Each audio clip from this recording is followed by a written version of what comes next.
The low hum of overhead fluorescent lights filled the vast emptiness of the Holston Industries warehouse. Calvin Grant moved quietly, pushing a broom down the final aisle, the soft swish of bristles against the polished concrete blending with the faint echo of machinery long since silenced for the night. His uniform was standard gray, indistinguishable from any other temp worker on the floor except for one detail. A glimmer of gold peeked from beneath his cuff. A luxury watch, too sentimental to leave behind, even for this undercover mission. He tugged the sleeve down quickly, instinctively, though there was no one left to notice. The warehouse had emptied hours ago, swallowed by the quiet that came after the day's chaos. For 3 weeks, Calvin had lived a double life as Carl, just another face in the rotating door of temporary hires. The board had balked when he first proposed the idea. Too risky, they said, too unorthodox. But Calvin wasn't seeking numbers. He had plenty of those. What he needed was understanding. Something had been gnawing at him. Holston Industries was growing. New branches, new clients, record profits. But beneath the surface, the foundation was cracking. Employee turnover was accelerating. Morale was slipping. You can't fix what you refuse to see, he'd told the board, and so he'd descended from the penthouse to the warehouse. Now, surrounded by silence and stale coffee air, he questioned whether he had found what he was looking for or simply gotten lost in someone else's reality. A distant mechanical whir disrupted his thoughts. Calvin followed the sound, turning a corner to find a man buffing the break room floor. The man moved with a grace that came not from speed, but from certainty. Each pass of the buffer purposeful, like he was tending something sacred. Startled, the janitor looked up. "Didn't think anyone was still here," he said, flipping the switch on the machine. The room returned to silence, save for the distant patter of rain on metal roofing. "No trouble," Calvin offered, "just wrapping up some reports." The janitor gave him a knowing look, one that gently suggested he'd heard every excuse in the book. "Night shift's a different world," he said with a soft, tired smile. For the first time in 3 weeks, someone looked past the uniform and into the man, and for the first time, Calvin felt a flicker of connection. "I'm Miles," the janitor said, extending a calloused hand. "Carl," Calvin replied, shaking it firmly. "Just temp work." Miles nodded, his expression unreadable, but kind. "Yeah, the revolving door keeps turning." There was no sarcasm in his tone, just acceptance. And in that moment, something cracked in Calvin. Was this what it felt like to work here? To be a cog, easily replaced, silently endured? Thunder rolled low in the distance, a long growl that crept across the dark sky. The wind picked up outside, and soon the rain arrived, sharp staccato bursts hammering the warehouse windows. Calvin checked his phone. His luxury car service had just canceled all rides due to weather conditions. He was stranded, 30 miles from his world of glass towers and rooftop lounges. Miles looked toward the storm. "Might be here a while if you're waiting on a ride." "I'll try a cab," Calvin muttered, already knowing how hopeless that was. "Not likely. Cabs don't come out here when it rains like this," Miles said, pausing, then adding, "Where you headed?" Calvin hesitated. "Downtown. Riverfront district." Miles raised an eyebrow. That part of the city wasn't exactly a hot spot for warehouse temps, but he didn't pry. "It's not too far off from my way. I can give you a lift." It went against every policy Calvin had personally written. Accepting rides from employees, violations stacked like dominoes in his mind. But outside, the storm spoke louder than protocol. "If it's really no trouble," he said, surprised at the humility in his own voice. "Not at all," Miles replied, already picking up the buffer cord. "Just give me a few minutes to finish." Calvin watched him work, the same rhythm, the same quiet focus. There was dignity in the way he polished each tile, as if it mattered to someone. When was the last time Calvin had done anything with that kind of care? His world was built on strategy and scale. This man's world was built tile by tile, shift by shift. And suddenly, it felt more real. 15 minutes later, they braved the rain to the far end of the employee parking lot, their steps quick but unhurried. Calvin expected they'd stop at one of the rusted sedans lining the row. Instead, Miles led him to the very last car, a faded Buick with a dented passenger door and a color that once might have been blue. "She's not pretty," Miles said, unlocking the door with a key that had seen better days. "But she's loyal. 22 years and still kicks on when I ask." The inside smelled of pine and nostalgia, fast food wrappers, fabric worn soft by time. Calvin slid into the seat, careful not to soil his tailored trousers. The car coughed, then roared reluctantly to life. "She's like me," Miles said with a smile, "just needs a minute to get going." And as they pulled away from the only world Calvin had ever ruled, he wondered, was this what he'd been missing all along? Miles gave a quick nod and said softly, "Radio's yours if you want," then stepped out into the misting rain, the door shutting gently behind him. Calvin remained in the stillness, watching the older man cross the lot with a sense of urgency that didn't match the calm presence he'd carried all night. He hunched forward slightly against the wind, clutching a paper bag to his chest, like it contained something fragile, precious even. There was an edge of secrecy to it all. The way he moved, the way he disappeared into the hospital's side entrance, felt less like a routine visit and more like a mission cloaked in quiet necessity. Left alone in the Buick, Calvin let out a breath he hadn't realized he'd been holding. The hum of the classical station drifted through the speakers. Chopin, perhaps, and for the first time in a long time he felt still. He glanced around the cabin, taking it in more carefully. Despite the car's years, the interior was spotless. Not the sterile kind of clean that came from obsessive tidiness, but a curated space respected and lived in. A small photo was pinned to the sun visor. A much younger Miles beside a little girl, both smiling wide. The kind of genuine smile that came from laughter, not posing. On the dashboard, a child's drawing was taped. Two stick figures holding hands beneath what might have been a sun, or maybe an enormous melting ice cream cone. Beneath it, written in uneven crayon scrawl, "Thank you, Miles." Calvin's throat tightened unexpectedly. It felt like reading someone else's journal, a private moment not meant to be seen by strangers. He looked away, suddenly self-conscious, and reached for his phone. 3 missed calls. 7 emails flagged urgent. The international branches of Holston didn't sleep, but here, in a decades-old Buick parked under a flickering lamppost outside a hospital, those problems seemed impossibly far away. 10 minutes passed. Then 15. At 20, Calvin had begun to consider whether something had gone wrong when the driver's door opened again. Miles slid back in, slowly, like the weight he carried was more than physical. The sterile smell of hospital corridors clung to him. His eyes were red, not from crying necessarily, but they carried the look of someone who had seen too much, too often. "Sorry about the delay," he said, avoiding Calvin's gaze. "Took longer than expected." "No problem," Calvin replied gently, but he studied Miles with quiet curiosity. There was a rawness now, a fragility that hadn't been visible before. A layer had peeled back. "Everything okay?" he asked. The engine grumbled to life before Miles responded. "Just checking on someone," he said, voice even but distant.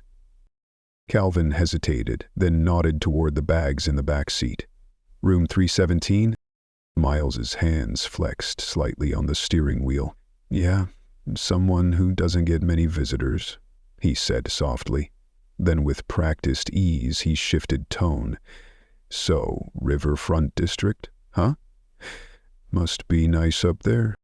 The change was immediate and intentional. Redirecting, deflecting, Calvin recognized the move. He'd done it countless times himself, slipping away from vulnerability and back into the safety of small talk. He let the deflection pass. "It has its moments," he said, meeting Miles where he was emotionally. "Not as much character as some neighborhoods, though." They drove in silence, the only sound coming from the soft piano on the radio and the occasional swish of the wipers. Outside, the storm had passed, leaving the streets wet and glistening like rivers of melted glass.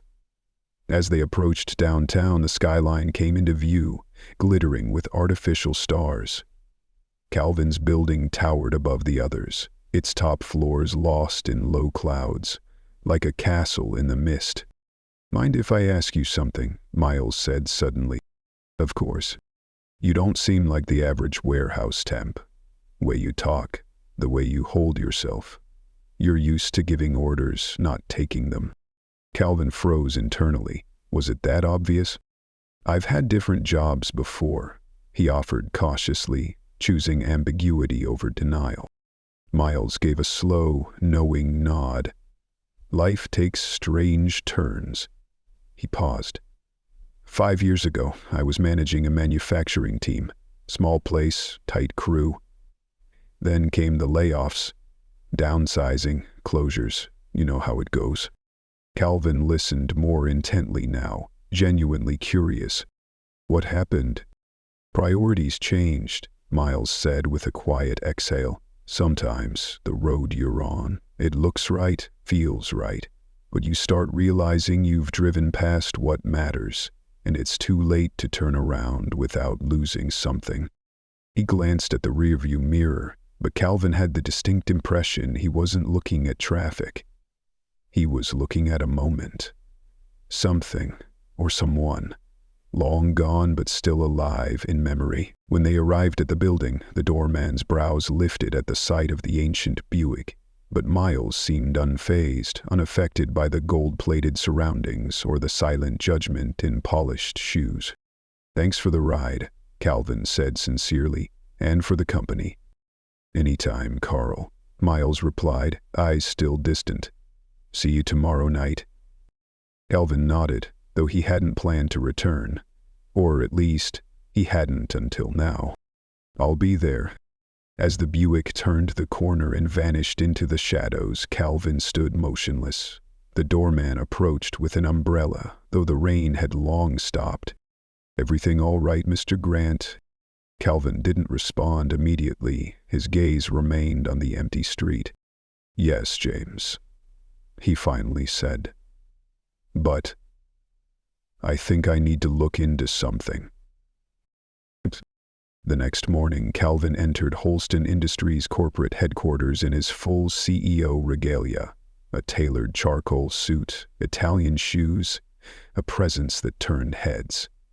The same security guard who barely noticed Carl the temp now stood upright and alert. "Good morning, Mr. Grant. Didn't expect you back from Singapore yet." "Change of plans, Richard. Sometimes you need to be on the ground to see what's really happening." As he stepped into the executive elevator, a wave of emotions followed. Discomfort, curiosity, determination. Something inside him had shifted. He wasn't sure what yet, but he intended to find out. His assistant Monica nearly dropped her tablet when he walked in unannounced. "Sir, we weren't expecting." "I know. Cancel my morning calls, and I need a file from HR. Miles Carter, night shift janitor, East Facility." She blinked. "A janitor's file, sir." "That's what I said." While he waited, Kelvin opened the company dashboard. Over 15,000 employees, 30 facilities. Most maintenance staff were names on spreadsheets, costs to be managed. But now one name stood out. One story that didn't fit the spreadsheet. Monica returned with a thin folder. "Everything HR had on file? Is there a problem?" "Just following up." Alone again, Calvin opened the folder. The application was dated 6 years ago. Miles had listed prior experience as a production supervisor at a firm that shut down the year before he joined Holston. His references were glowing, but likely never called. What drew Calvin in most was the shift request, 10:00 p.m. to 2:00 IMOM. Part-time only. No interest in promotions. A post-it note on the back read, "Overqualified, but insists on part-time janitorial only. Willing to accept minimum plus $2.00." Calvin frowned. Why would someone with that experience refuse promotions, raises, and benefits? He called HR. 20 minutes later, Diane Peterson, a seasoned HR manager, sat across from him. "Miles Carter?" Calvin asked. "Perfect attendance," she replied. "Not a single sick day in 6 years. Quiet, reliable, never caused issues." "Ever apply for full-time supervisor roles?" "No. In fact, when a spot opened 2 years ago, he declined before the offer finished leaving our mouths. Said he had commitments. Wouldn't change his schedule."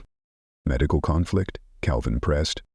"Yes. When we offered him a raise as part of our longevity initiative, he declined.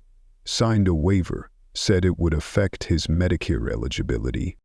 Calvin leaned back, trying to piece it together. A man who showed up without fail, turned down advancement, refused raises, and asked for the graveyard shift by choice. Something wasn't adding up. "Has he used any of our support programs?" Calvin asked. "No," Dion replied.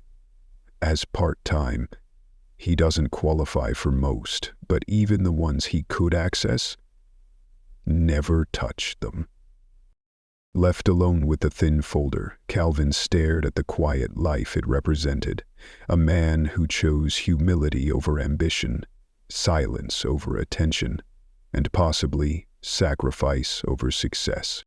He looked up, eyes narrowed with resolve. There was more to this story, and he was going to find it. The man who had quietly offered him a ride through a thunderstorm was becoming less transparent with every revelation. Instead of answers, each layer Calvin peeled back only deepened the mystery. What kind of man willingly chooses a life of exhaustion and poverty over opportunity? What could possibly matter more than stability, than rising out of struggle? Calvin's thoughts raced with more urgency than logic. Driven by instinct and unease, he opened Holston's internal security system and accessed the East facility's overnight footage. The parking lot camera revealed the Buick pulling away with 2 occupants, just as he remembered. But it was the hospital footage that caught his breath. At exactly 12:17 a.m., the Buick eased into a dimly lit corner of the hospital parking lot. Miles popped the trunk. He didn't just take the paper bag Calvin had seen. He also lifted out a small, worn cooler. 2 minutes later, he entered the hospital, disappearing through the automatic doors. He emerged at 12:38 a.m., alone again. That 21-minute window, so easily dismissed, held a story stronger than any quarterly report Calvin had ever read. A story of consistency, of purpose. Miles wasn't just visiting someone, he was devoting his life to them. Calvin closed the employee file, his mind already set. He reached for his phone. "Monica," he said, "clear my afternoon. I need you to find a hospital with a 3rd-floor wing that includes room 317. There was a pause on the line. "Memorial Hospital," he added, remembering the signage from the night before. "Also, send a different suit to my place, something casual. And have the car drop me off 2 blocks from the entrance." Calvin glanced back at Miles's file one last time. 6 years of night shifts. 6 years of near-invisible sacrifice. 6 years of someone waiting in room 317. Memorial Hospital looked entirely different under the flat light of day. The walls were brighter, the lobby busier, but the weight pressing on Calvin's chest hadn't lessened. Dressed in khakis and a simple button-down without his usual tailored armor, he moved like a man stepping into someone else's story. Inside, the hume of hospital life swallowed him. Beeping monitors, paged announcements, and the steady shuffle of hope and heartbreak. He paused at the wall-mount directory. His assistant had been right. The third floor was home to pediatric oncology, children's cancer. That fact hit harder than expected. Suddenly the cooler made sense. The paper bags, the sleepless nights, the carefully chosen hours. He approached the information desk, where a silver-haired volunteer smiled kindly from behind her screen. "How can I help you today?" Calvin had rehearsed his line, but now that he was here, the words felt awkward, unworthy of the moment. "I'm looking for a patient. Room 317. I believe it's on the third floor." "Name of the patient?" she asked. "I don't know," he admitted. "A colleague of mine, Miles Carter, visits them. I was hoping to join him sometime." The volunteer's expression faltered slightly, caution settling into her eyes. "I'm afraid I can only provide patient information to family members or approved visitors." "Of course," Calvin replied, ready to back away. But then her gaze changed. Not suspicion, but recognition. "Miles Carter?" she repeated, the name tasting familiar. "You know Miles?" "Yes," Calvin nodded. "We work together." Her voice lowered, softer now, more personal. "The night janitor?" He nodded again, more firmly this time. "That's him." A wistful smile ghosted her lips. "He comes every single day, without fail." Calvin waited, sensing more behind her voice. The volunteer glanced around, then made a quiet decision. "Room 3017 is Leia's room. Been there nearly 4 years. If you know Miles, you must know about her." "I don't," Calvin said. "We've only just started talking." Her eyes softened. "My shift ends in 5 minutes. If you can wait, I'll take you up myself." 15 minutes later, Calvin stepped into the elevator beside her. "Gladys," as she introduced herself. As they rose, she filled in the missing pieces. "Her name is Leia Green, 7 years old now, diagnosed with acute lymphoblastic leukemia at 3.5. She's one of our longest-staying patients." "And Miles, he's family?" "Not officially," she said gently. Her mother disappeared shortly after the diagnosis. Just stopped coming. Child services couldn't find any relatives. Leia was alone. The elevator opened into a hallway decorated with murals of forests and cheerful cartoon animals, smiling distractions from the devastating reality beneath the paint. "Miles was working construction here at the time," Gladys continued. "A hospital renovation project. He used to visit the pediatric wing during lunch breaks, read to the kids. After Leia was abandoned, he started coming back every day, just for her." Calvin couldn't reconcile this version of Miles with the man he knew.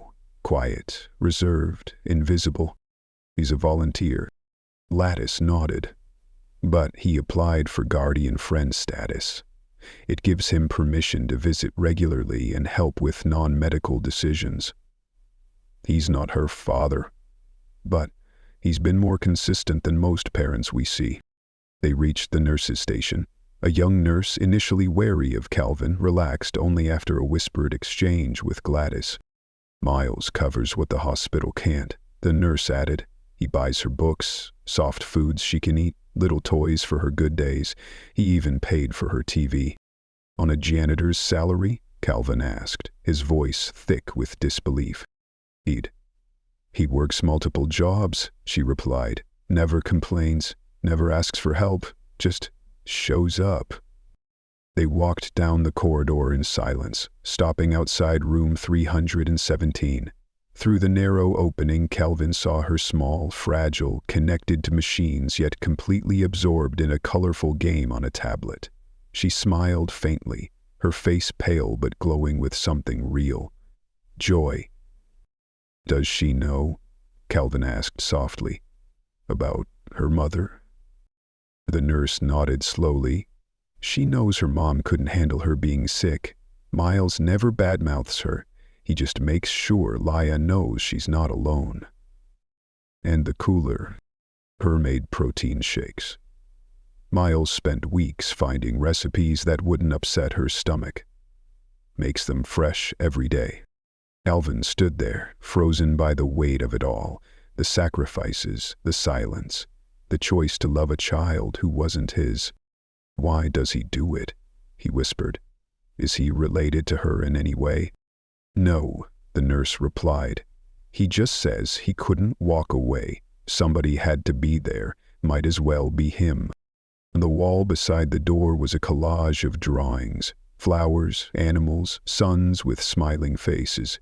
In the center, a photo of Miles pushing Leia on a swing, her laughter frozen mid-air, framed in macaroni and glitter. At the bottom, written in uneven crayon, my almost grandpa.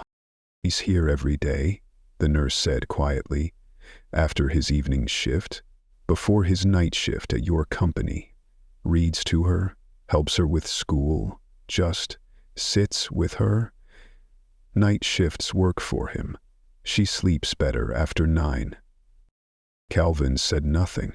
He couldn't, because everything he thought he knew about strength, about leadership, about what it meant to show up, it was being rewritten by a janitor who lived in shadows, carrying a child's hope on his shoulders.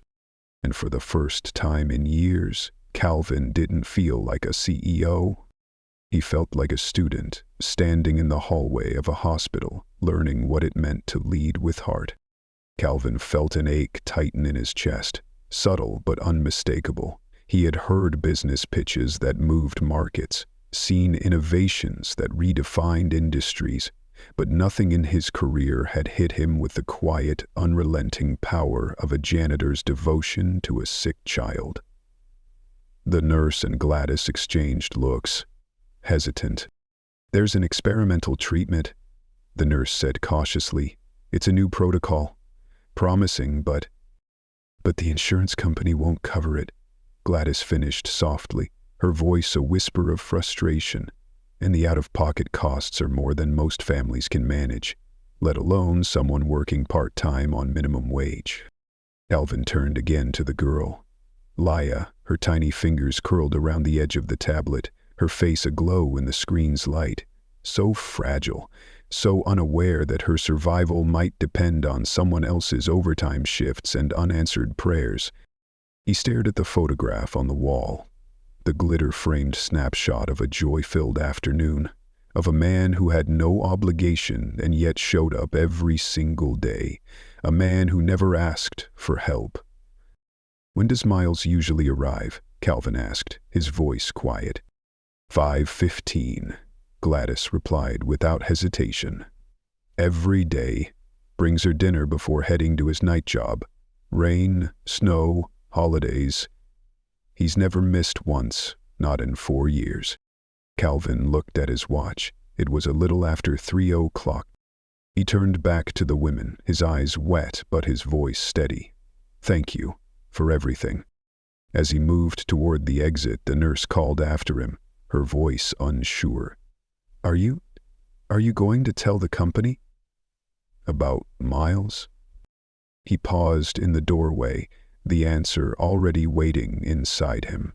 No, he said. I'm going to do something better.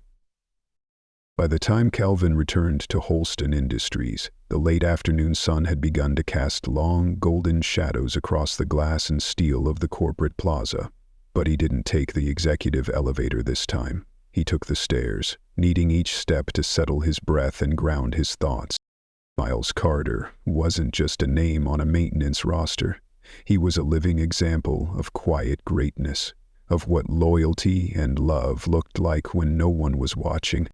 At his office, his assistant jumped up, startled. Sir, the board is gathering for the quarterly review. You asked me to remind you. Perfect, Calvin said. Add something to the agenda. New business, priority. But sir, the Singapore expansion can wait, he said firmly. Then he lowered his voice. I need you to do one more thing. Have a car pick up Miles Carter from the East facility tomorrow morning. Tell him it's for a contract cleaning review at HQ. She blinked. A janitor? At a board meeting? Not just a janitor, Calvin replied, meeting her eyes. That's exactly the point. An hour later, Calvin entered the boardroom. 14 top executives sat waiting, flipping through reports and projection models. Their suits were sharp, their expressions sharper. Calvin didn't bother with pleasantries. We're changing the agenda, he said. Before we talk numbers, we need to talk about the soul of this company. There was a pause. Confusion rippled across the room like a breeze across still water. Martin Weber, the CFO, frowned. Calvin, we've got international rollouts and R&D projections. And we'll get to that, Calvin interrupted. But first I want to tell you what I learned during my absence. For the next 20 minutes, Calvin spoke with unfiltered honesty. He described the revolving door of temp workers, the burnout, the quiet disconnection between leadership and labor. And then he told them about Miles. He spoke of the 22-year-old Buick, the protein shakes, the little girl with leukemia who had been abandoned by her own mother, the man who refused raises to preserve her Medicaid eligibility, the man who built a life not around status, but around presence. The room fell into a heavy silence when he finished. Alexandra Perez, head of HR, was the first to speak. It's a powerful story, she said carefully. But what does it mean for Holston, for our strategy? Calvin smiled faintly. It means everything. We've been measuring success and profit margins, but what about purpose? What about people like Miles, who give more than we ask and get less than they deserve? Weber leaned forward. We can't adjust policy for every personal case. That's not scalable. No, Calvin said, but we can build a company that sees people, not just positions. He tapped a button. The screen behind him lit up. The Holston Guardian Initiative. I'm proposing a new program, Calvin said, voice clear, for employees who serve as caregivers for seriously ill loved ones, especially children. This includes flexible hours, expanded health benefits for non-family dependents, and a discretionary support fund for extraordinary medical costs. He let the words settle before continuing. We spend millions replacing employees who quit because our systems are too rigid. This pays for itself in retention, if not reputation. Alexandra leaned in. And you want to launch this when? Tomorrow, Calvin said, with Miles present. A ripple of murmurs circled the room. The idea was radical, the timing unthinkable. But Calvin stood his ground. Miles doesn't know who I am. He gave a stranger a ride in the rain. No agenda, no expectation, just kindness. And for 4 years he's held a child's world together in the shadows. He paused, his voice thick with emotion. Tomorrow, we bring that into the light. The next morning, Miles Carter arrived at Holston headquarters wearing his best. Dress pants a size too short, a button-down shirt with softened seams, a tie that spoke more of effort than fashion. In his hands he carried a small notebook, prepared to discuss cleaning contracts like the summons had suggested. But instead of being led to a janitor's closet or operations suite, he was escorted to the executive boardroom. 14 sharply dressed leaders turned as he entered. At the head of the table stood the temp from 2 nights ago, except now he wasn't in a gray uniform. He was Calvin Grant, CEO. Miles, Calvin greeted warmly. Thank you for coming. You knew me as Carl, but I owe you a proper introduction. Color drained from Miles's face. You were undercover.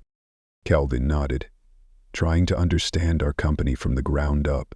What I found was you.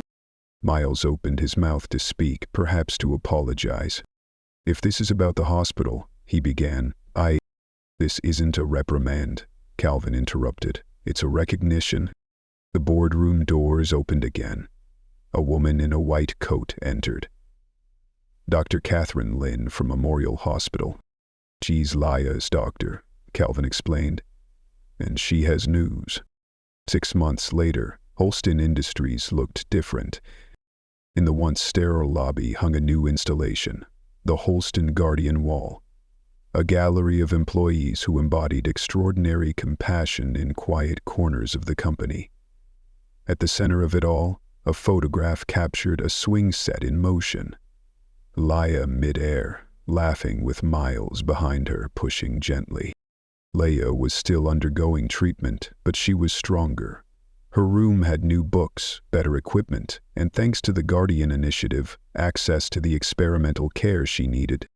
Miles, he was still on the night shift, by choice, but now he had full benefits, a caregiver stipend, and a workplace that finally saw him for who he truly was. And Calvin? He had transformed from a leader who demanded loyalty to one who offered it first. In the end, it wasn't a merger or market disruption that redefined Holston Industries. It was a quiet man in an old car doing the right thing when no one was looking. Miles Carter's photograph held the center position on Holston Industries' newly unveiled Guardian Wall, a visual tribute to compassion in action. And though the photo had earned admiration across the company, Miles still flushed red whenever someone mentioned it. He wasn't used to being noticed, let alone honored. That morning he walked into the headquarters lobby not in overalls or a janitor's uniform, but in a simple button-down shirt and slacks. Modest attire, but carrying a title he still wasn't quite used to seeing clipped to his belt. Director of Community Outreach. At 53, he had never imagined his life could change this drastically, this late. Yet here he was, stepping out of the shadows, no longer just the man pushing a floor buffer through empty halls, but someone leading a movement. "Morning, Mr. Carter," called the security guard Richard, with real respect in his voice. "Just Miles," he replied with a warm smile. "Always just Miles." The elevator took him to the 4th floor, not the glass-encased executive level, but a newly renovated workspace filled with natural light and energy. The air here wasn't just filled with ambition, it carried purpose. Sophia, a former HR specialist who'd eagerly joined the new department, looked up as he entered. "The Henderson shelter confirmed for next week's launch," she said. "We'll have 30 kids participating." Miles smiled, setting down his well-worn leather briefcase. "That's wonderful. And the volunteers?" 47 signed up already, Sophia said, eyes bright. 3 board members included. Miles chuckled softly, still stunned by how far things had come. Just 6 months ago, his nights were spent in silence, polishing floors. Now he was overseeing Holston's initiative to support caregivers, employees like him who once carried invisible burdens. The role was built around his needs. 10 a.m. to 3 p.m., flexible for hospital visits, with full salary and benefits. The contrast was so vast it sometimes felt like walking through a dream with open eyes. He glanced at the clock. It was nearly 9 a.m., his most important appointment of the week. He slipped into his office, a humble space lined with books, photos, and children's art. The glass walls gave it transparency, which he insisted on, just as he insisted his title never be locked behind closed doors. He opened his laptop, the screen flickered to life. And there she was. "Almost, Grandpa?" Leia grinned, her dark curls now fuller, her face rounder, brighter, stronger. At 7.5, she was a world apart from the fragile girl Calvin had first seen in room 317. "Good morning, sunshine," Miles beamed, his chest swelling with that now familiar mix of pride and humility. "How'd therapy go yesterday?" "Dr. Melissa says I'm her fastest walker ever," Leia boasted proudly. "I made it down the whole hallway, twice, and didn't even need to stop." "That's my girl," Miles said, his voice catching slightly. "We'll celebrate tonight. Ice cream from that spot you love." The experimental treatment had worked wonders. Funded entirely through the Holston Medical Support Fund, an initiative born from a single ride through a thunderstorm. It had changed the trajectory of Leia's life. She wasn't in remission yet, but she was stable, thriving, and her doctors now spoke in terms of when, not if, she would get better. A soft knock on his office door pulled Miles' attention. Calvin stood there, leaning casually against the frame. The weight of his position never quite seemed to reach his posture these days. There was a gentleness to the man now, something newly earned. "Sorry to interrupt," Calvin said. "Just wanted to confirm you're still joining us at 4. "Wouldn't miss it," Miles replied.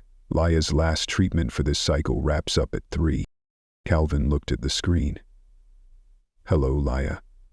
How's my favorite art director today?" Leia beamed, lifting a drawing. "I finished the pictures for the children's wing at Dixon Hospital. Can I show them to everyone?" "Absolutely," Calvin grinned. "That's actually why I came. The hospital director called this morning. They want you to consult on the final mural designs. They're willing to wait until you're discharged." Miles felt it again, that familiar tightness in his chest. Not from grief or fear, but from something far more humbling. Grace. For years, he had fought to give Leia some small sliver of normalcy. Now, the world was not only welcoming her, it was waiting for her. After promises of art supplies and ice cream, Miles ended the call and joined Calvin in the hallway. As they walked, Calvin asked, "Have you thought about what I said? About the house?" Miles took a long breath. "It's a big step. I never thought I'd be considered for fostering, much less qualified." Calvin stopped walking and turned to face him fully. "You've been her home for years, Miles," he said softly. "Now you'll just have the paperwork to prove it." The words hung in the air like a benediction. By the time they entered the conference room, conversation fell quiet. Senior department heads smiled warmly at Miles, greetings that once would have startled him. Now he simply nodded back, a quiet man who had once been invisible, now unmistakably seen. Later that day, in the boardroom once reserved only for forecasts and profit projections, Miles stood at the head of the table. Leia joined via video call, her drawings propped up behind her like a professional. "Over the last quarter," Miles began, "the Holston Guardian Initiative has supported 17 employees with caregiving responsibilities. 3 children, including Leia, have received funding for advanced treatments." He clicked the next slide. "Employee retention is up by 23%, but numbers only tell part of the story." With a final click, the screen filled with images. A mother reunited with her autistic son thanks to flexible scheduling. A father caring for his elderly parent without fear of losing his job. Volunteers rebuilding community centers with Holston sponsorship. And at the center, Leia, holding up her going home plan, her smile radiant. "I used to think I was just a janitor," Miles said, his voice steady, but his eyes moist. "Invisible. Replaceable." He looked around the room, letting silence cradle his words. "But now I know. I was always something more. I just needed someone to see it." He turned to Calvin, who met his gaze with deep respect. "Sometimes," Miles continued, voice trembling with quiet power, "the most important thing we can offer each other isn't a promotion or a program. Sometimes it's just a ride home in the rain." And for a moment, the room filled with the most powerful people in the company stood in stillness, not out of silence, but reverence, because they all understood. This was no longer a story about a corporation. This was a story about courage, community, and the quiet, unseen choices that change lives. One ride, one child, one man who refused to walk away, and a company forever changed because of it.